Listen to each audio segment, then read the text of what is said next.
Coucou tout le monde, j'espère que vous allez bien. Aujourd'hui on se retrouve dans une nouvelle vidéo. J'avais absolument envie de faire cette vidéo avant d'avoir 21 ans. J'ai toujours 20 ans, mais c'est mon anniversaire dans 2 semaines et je voulais absolument vous donner tous mes conseils en tant que personne qui a 20 ans. À partir du moment où j'ai 21 ans, je suis une autre personne, c'est une autre era de Inès. Je vais vous donner des conseils que j'aurais aimé savoir pendant mon adolescence. C'est des années de notre vie où on se cherche énormément. Je sais très bien qu'il me reste encore plein de choses à apprendre. Là je suis considérée encore comme un petit bébé. Vous avez vu que je suis pas du tout préparée, pas du tout maquillée, j'ai une tête de cadavre. Excusez-moi, c'est ma période. Je vais commencer du coup par le premier conseil. Le premier conseil que j'ai à vous donner, n'essayez pas de rentrer dans un moule. Laissez-moi vous expliquer. Attendez, parce que d'abord j'ai pas mis de fond de teint sur mon front. Est-ce que vous connaissez l'expression « à force de vouloir rentrer dans un moule, on finit par ressembler à une tarte ». Alors cette expression, je trouve qu'elle est un petit peu compliquée à comprendre. En gros, soyez vous-même et n'essayez pas de rentrer dans des cases. N'essayez pas de faire quelque chose juste parce que c'est tendance. Même s'il y a des tendances, même si c'est trop stylé de faire telle chose, si ça ne vous correspond pas, si vous avez l'impression que vous vous forcez à faire quelque chose juste parce que c'est à la mode, ne le faites pas. Je vous assure que la personne que j'étais quand j'étais au collège et la personne que je suis actuellement, c'est deux personnes complètement différentes, mais c'est pas grave, on peut évoluer et that's okay. De toute façon, c'est clairement le but de la vie, d'évoluer. Je vais essayer de pas mettre du fond de teint sur mes boucles d'oreilles, ce serait vraiment dommage d'avoir des fleurs orange.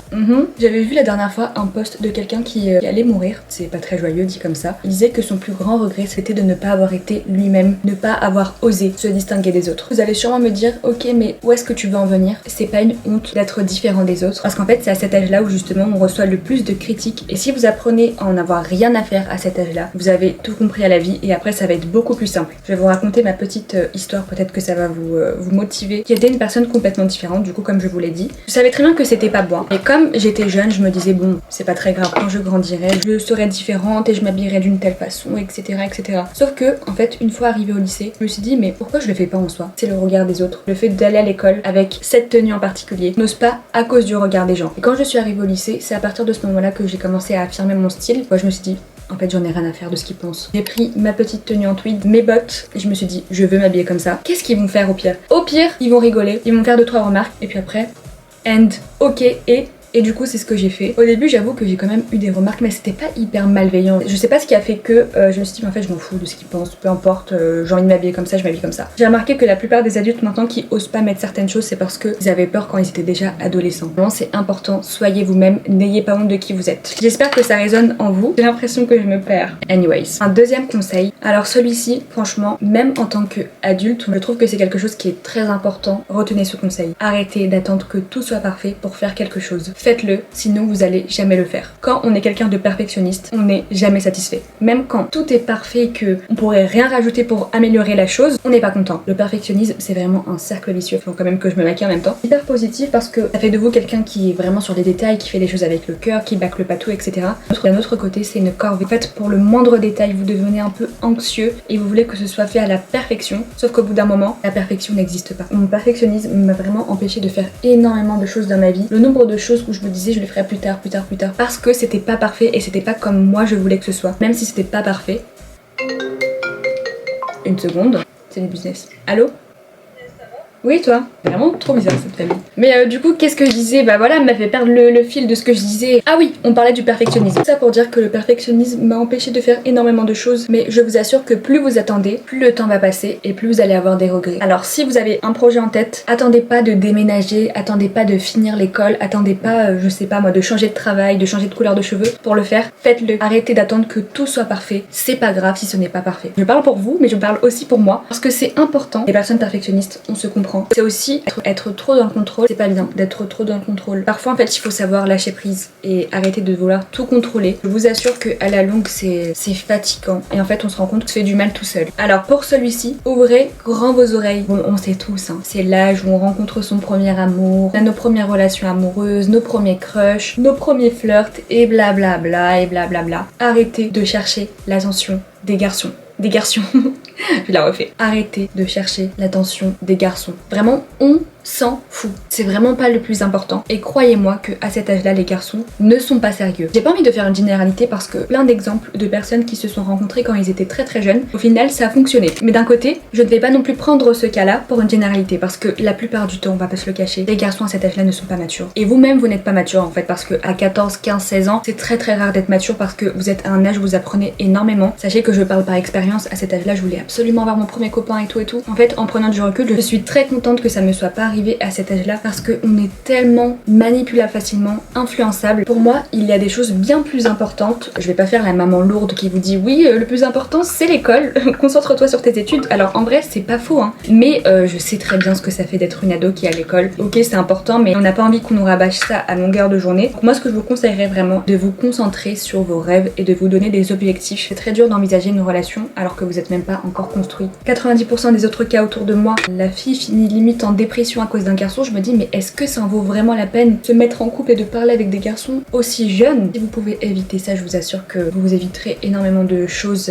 négatives dans votre vie. J'ai pas envie d'être pessimiste, mais la plupart du temps ça se finit mal en fait. Et on finit triste parce qu'il y a une rupture, parce qu'il a fait ci, parce qu'il a fait ça. Ou parfois le problème c'est même la fille, hein. Et à cet âge-là, on veut tellement connaître l'amour alors qu'on est tellement jeune, genre. Moi, ce que je trouve trop triste aussi, c'est quand vous grandissez en ayant le cœur brisé. Justement, vous avez eu des mauvaises expériences avec des garçons et que du coup, en fait, toute votre adolescence se résume à avoir le cœur brisé à cause d'un certain garçon. Alors que je vous assure, l'adolescence, c'est vraiment les pires et les meilleures années à la fois. Les garçons adolescents sont des imbéciles. En fait, c'est pas comme nous. Enfin, je trouve qu'on est grave créés différemment. Une fille adolescente, c'est pas du tout la même chose qu'un garçon adolescent. Entre eux, déjà, ils s'engrainent énormément, ce qui fait qu'ils peuvent grave, genre, vous faire une réputation beaucoup plus rapidement. Ils veulent faire les intéressants. En gros, ils sont hyper méchants à cet âge-là. Alors les filles aussi, hein, il y a beaucoup de filles jalouses, etc. Mais les garçons, ils m'ont fait voir de toutes les couleurs. Vraiment, les remarques sur le physique, les commentaires déplacés, enfin c'était à gogo quoi. Vous inquiétez pas, hein, j'ai pas eu le cœur brisé à cet âge-là parce que justement, je me suis jamais mise en couple pendant mon adolescence. Franchement, je suis très contente. C'est pour ça que maintenant je vous donne ce conseil. En fait, c'est vraiment des conseils que j'aurais aussi donné à ma petite sœur. Au moins, je vous aurais prévenu et vous me direz pas que je vous ai pas prévenu, ok? Un autre conseil, et en vrai à n'importe quel âge, que vous ayez 15, 20, 28, 30, 40, c'est hyper important à retenir. Arrêtez de vous comparer aux autres parce que chacun a sa propre vie. Moi personnellement, je crois au destin. Peu importe le temps que ça prendra, si quelque chose lui est destiné, ça va arriver tôt ou tard. Des fois en fait, on veut tellement quelque chose et quand on voit que certaines personnes l'ont avant nous, il y a de l'envie. On va pas se le cacher, on reste des humains. Et du coup, on se dit en fait pourquoi elle a ça et pas moi. Même si les choses prennent plus de temps à arriver pour vous, c'est pas grave. Si ce monsieur est devenu riche à 20 ans, peut-être que vous deviendrez riche à 30 ans. Chaque chose en son temps. On n'a pas le même parcours. Et là encore, je vous ai donné un exemple avec les professions, les rêves, etc. Sachez que c'est même valable pour le physique. On se compare constamment aux autres. Et surtout, niveau beauté, quand on est jeune. Cette phrase, vraiment, depuis que je l'ai entendue, elle m'a marquée. Je la trouve tellement vraie et à la fois tellement belle. Les fleurs sont belles, les étoiles sont belles, pourtant, elles n'ont rien à voir. C'est pas parce qu'elle est belle que ça va enlever votre beauté. Même si cette personne est très jolie, même si vous lui ressemblez pas, c'est pas pour autant que ça enlève votre beauté. Si vous avez pas du tout les mêmes traits physiques que quelqu'un que vous trouvez super joli, c'est pas pour autant que vous êtes pas belle. C'est juste que vous êtes différente et que vous êtes belle à votre manière. Quand vous apprenez à voir les choses de cette manière-là, je trouve que ça change vraiment toute votre vision des choses. Mais qu'est-ce qu'on se compare aux autres quand on est jeune? Vraiment, ça ne sert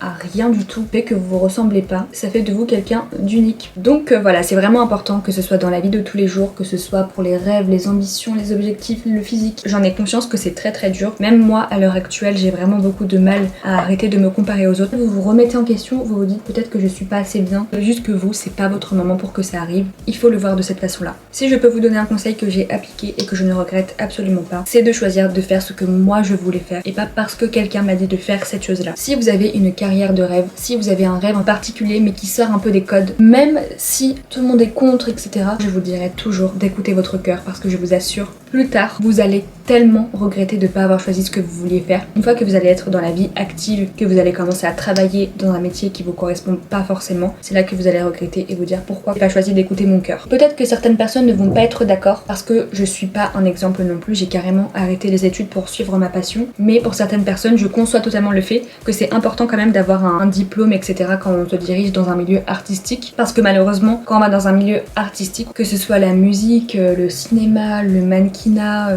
l'influence, etc., c'est des mondes qui sont pas du tout stable et qui du jour au lendemain cessent de fonctionner. Des fois c'est très effrayant parce qu'on se dit que là tout de suite maintenant on a une carrière, mais demain on peut être inconnu au bataillon et ne plus avoir de source de revenus, être en faillite clairement comme une entreprise. Alors croyez-moi, hein, ce que je vais vous dire ça va pas du tout vous rassurer, c'est terrorisant de se lancer dans quelque chose qu'on n'est même pas sûr de réussir, mais au moins vous aurez pas le regret de pas avoir essayé. Pour moi il y a vraiment pas pire de regretter de pas avoir fait quelque chose. La frustration que vous ressentez quand vous vous dites mince j'aurais dû le faire, vaut mieux avoir cette chance de se dire au moins j'ai essayé. essayé. Et puis même si c'était un échec, au moins j'ai essayé. C'est peut-être un échec, mais ça vous empêche pas de rebondir. Et justement la vie, pour moi c'est ça, c'est des échecs. Ensuite on se relève, on retombe, on se relève, on retombe. Si un jour la vie décide de me mettre au plus bas, peut-être que je vais regretter de pas avoir continué mes études, mais au moins je regretterai pas d'avoir tout donné pour vivre de ma passion. Il faut oser rêver, oser faire des choses qui ne rentrent pas dans les normes, oser faire ce qu'on aime quand tout le monde vous dit que c'est irréaliste. Je sais pas comment décrire ce sentiment de tout donner dans ce que vous aimez. C'est un sentiment irremplaçable, même si ce que je vous donne comme conseil ne va sûrement pas plaire à vos parents. Mes parents aussi, ça leur plaisait pas qu'à la base je prenne cette décision là. C'est de la persévérance, du travail et beaucoup d'échecs et beaucoup de difficultés et beaucoup de portes qui vont se fermer, mais il ne faut pas baisser les bras. Oh, j'adore la couleur hein.